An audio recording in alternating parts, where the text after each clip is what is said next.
You're listening to the All Night Appetite for the Pancake Parlour. Lovely.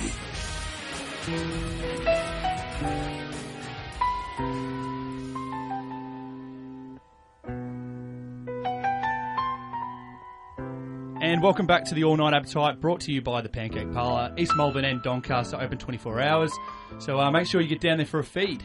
I am Ben Smith, and fortunately I have been left in charge with a special guest. Scott Cooney's just jumped out of the studio for a moment, and 3 weeks ago you may remember we had Victoria Brown and Roy Webster, two members of the Australian women's water polo team, join us here on SEN, and now we are privileged to have the Australian men's water polo coach from London 2012, John Fox, which has been a huge week in Australian water polo after John has actually had his coaching contract terminated. So, John, thank you for joining us in this hard time. Yeah, no problems at all, Ben. Now, John, we will go on to the whole controversial decision in a moment, but first of all, I'd like to discuss with you the team's efforts in 2012 at the London Olympics. Yeah, look, it was a fantastic result. Like, 7th place on paper doesn't look that flash, but we got through to the finals, and then in the quarterfinals we were up against Serbia, who went into the Olympics as favourites. Yep. And we were leading at three-quarter time. Unfortunately, by 3 goals, I hear? It was 3 goals throughout the game. Yep. At three-quarter time, I think we had a 1-goal lead. Okay. It was 2 goals at half-time. So, yeah, we got off to a good start, and we're working our way through the game. Unfortunately, we just didn't have probably the experience and the capability to see the game through, and Serbia actually got over us in the end, which knocked us out. Then from there, you competed against Hungary, which are the 3-time Olympic champions, and went down by 1 goal, and then backed up to defeat the 2008 Olympic silver medalist, USA. You must be satisfied with the boys' efforts. Yeah, the boys did fantastic, and those 2 games in particular, we again had Hungary on the ropes. We had a chance to go a goal up with a minute to go. We missed a 1-on-none, and they counted the other way. Their goalkeeper made a brilliant save, but then to come out again and to beat USA, which we haven't done at the Olympics ever, so that was a first and a great way to finish the tournament off. Now, in your team of 13 players, you and your assistant coaches selected 7 Olympic debutants. Goalkeeper Joel Dennerley, James Clark, Aaron Younger, Billy Miller, John O'Cottrell, Aidan Roach, Timmy Cleland. How do you believe that these members of your team handled themselves at their first Olympics? Oh, fantastic. The 2 goalkeepers you mentioned, so both guys' first Olympic Games, and obviously the pillar of our defence, and Joel, starting goalkeeper, was fantastic. He's probably, you would say, the more experienced of the 2. He has been around the national team for about 3-4 years now. Yeah. But basically always played second fiddle, and then we brought in James Clark. He did a fantastic job. He actually played the whole game against Hungary. Yeah. And, yeah, some of those other guys, you mentioned Tim Cleland, fantastic centre-back player, very strong, and our most damaging extra man attack player. When he was in the water, we scored it over 50%. So, oh, wow. Yeah, that was, he was an impact player. Aaron Younger, young guy, and hopefully he'll be around for a couple more cycles. He's one of the few guys that are playing overseas professionally, and he certainly just slotted straight into the team. Definitely. Aidan Roach, again, he just gives his heart and soul every time he plays. So, yeah, it was a great debut for a lot of those guys. John O'Cottrell, another one who missed out in 08. He was one of the last ones cut, so it was great to see him be able to get himself back and make this team. Now, given that the average age of your Australian men's team was 25 at London, does this set excellent foundations for, in what may be seen as an international competition that is ageing, does this set up for Rio 2016? Yeah, absolutely. We've done the statistical analysis since the Games, and we were the second youngest team, Great Britain being the only team that was younger than us on average age. Yep. And then if you look at the breakdown and the range of ages we've got, we are probably in a position to say we're the most balanced team in terms of, yeah, we're going to lose a few older guys, but we've got ready-made replacements coming in, and guys at the young end of the scale who by Rio will be 24, 25 years old and hitting their prime. So the future is very bright for the men's team. Yeah, lovely. Now, if you are just joining us, we are chatting to Olympic coach from London 2012 of the men's water polo team, John Fox, here on SENs All Night Appetite. Now, there are many stars for the future for the Aussie Sharks water polo team seen at London 2012 Olympics. Players like Reece Howden, Richie Campbell and Jamie Beadsworth, all at their second Olympic tournaments.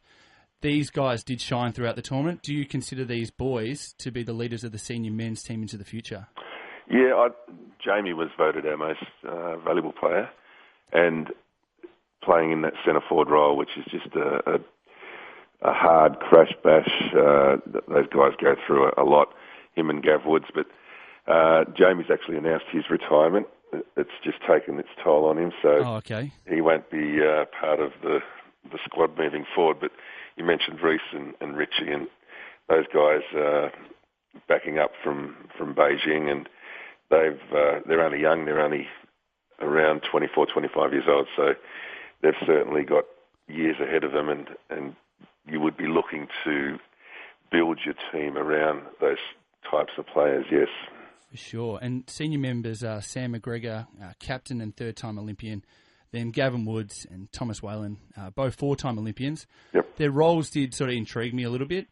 During the preliminary rounds, you came up against Greece, and it was a do-or-die. Either you won and you went through, or you lost and was sort of back into the field.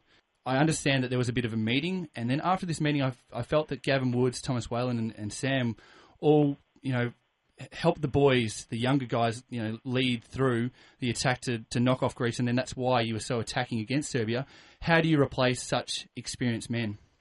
Yeah, it's very difficult, and you've players we just mentioned that it will be lining up for their third Olympics in Rio. They take that mantle, but experience and wise heads, you don't just get that freely and readily. It's got to be earned, and those guys have got a wealth of experience. And Thomas and Gavin join only two other players for Australia to have played in 4 Olympic Games, and then Sammy is the captain. So yeah, it's all three are likely to. Well, certainly Thomas and Gavin have announced their retirements.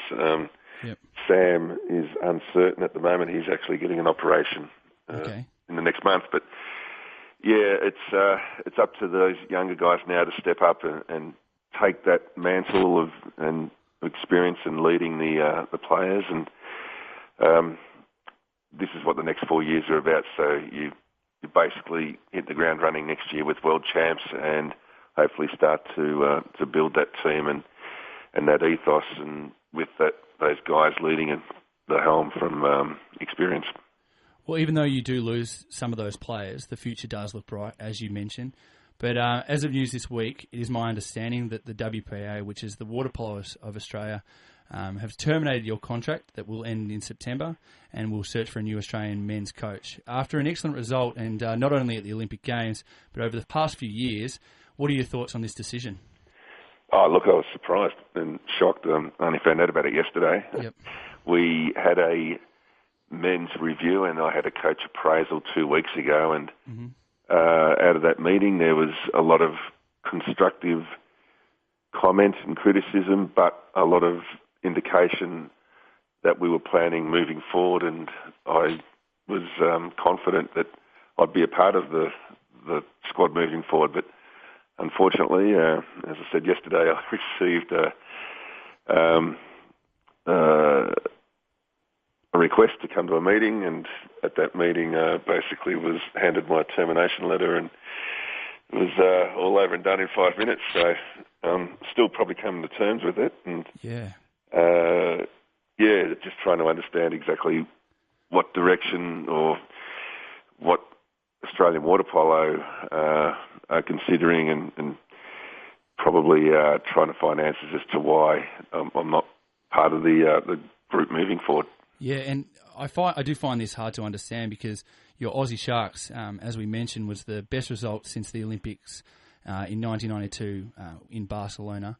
And at the conclusion of the Olympic Games, I'm not sure if you read this, but an Italian website waterpoloweb.com, which is one of the most reputable websites in water polo, rated you in an article published on the 14th of August as one of 4 A-grade coaches at the Olympic Games. How does this make you feel after receiving the information that you will no longer be at the head of Australian water polo men's program? Yeah, I actually got sent that article and translated it from the Italian version, yes, yeah.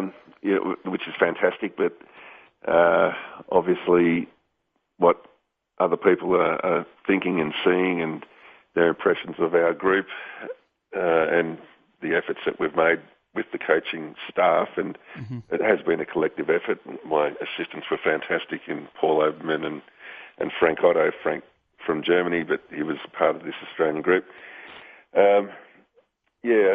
It's a little bit hard to understand at the moment that you get the accolades from outside of our own organisation, but yet Australian Water Polo has seen fit not to continue on with my tenure. Does it make you feel like maybe Australian Water Polo needed a new voice after 5 years? But in saying that, in 4 years' time, you're going to have the same coach, and 4 or 5 years is pretty much exactly the same. So changing the coach would that make a massive change in the boys and the way that they're going to play?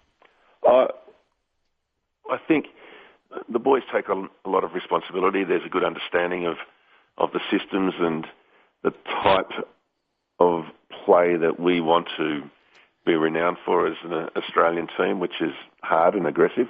Yeah. And probably that's what I'm disappointed about, is that over the last couple of years we've really worked hard to bring that into the team. And we're on the verge, I thought we were on the verge of, over the next 3 or 4 years, to make a really big impression. It's taken probably a couple of years to turn it around, and there were some culture issues as well. But, look, whoever they bring in may have their own ideas. They may have a completely different game plan. But the guys who are still in the team now and who want to move forward, I think, they've, as I said, taken a couple of years to get the understanding of what is required to be amongst the top teams in the world and to be acknowledged and respected as one of the harder teams. And hopefully that stays with them even though I'm absent. So does the decision make you angry and bitter, or is it just disappointment?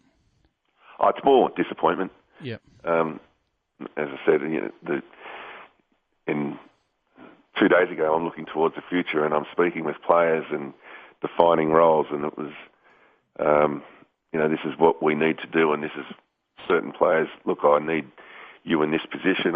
Where do you see yourself fitting into the team? So basically making plans, and then to have the rug pulled out and someone else steps in. So, it's more disappointment than anything, but there's a mixture of emotions there at the moment. If you are just joining us, we are chatting to Olympic coach from London 2012 of the men's water polo team, John Fox, here on SENs All Night Appetite.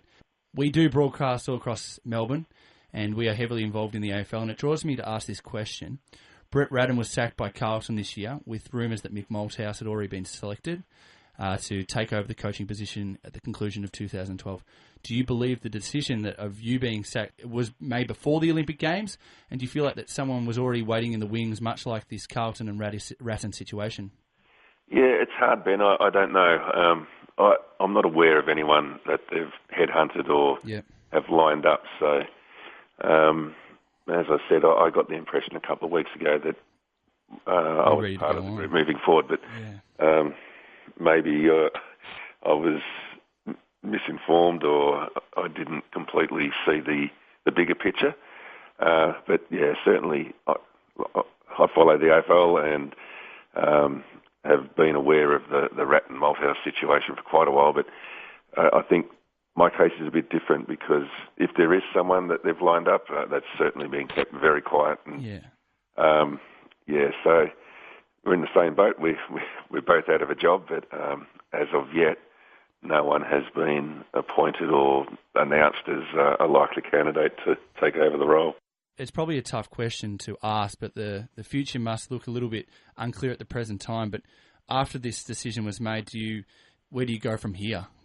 Oh, not sure yet, mate. I'm just taking time to gather my thoughts, and I've spent today basically in contact with quite a few people who have expressed their support and shock.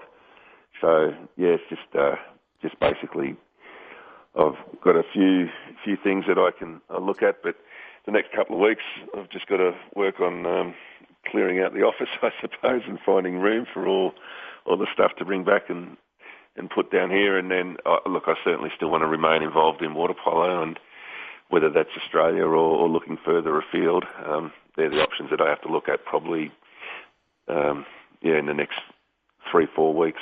My understanding is that you have a very good relationship with the Hungarian coach, 3-time Olympic gold medalist, Hungarian coach Dennis Kennedy. Would you think about jumping on the as an assistant, or would it be too hard to leave the Australian side?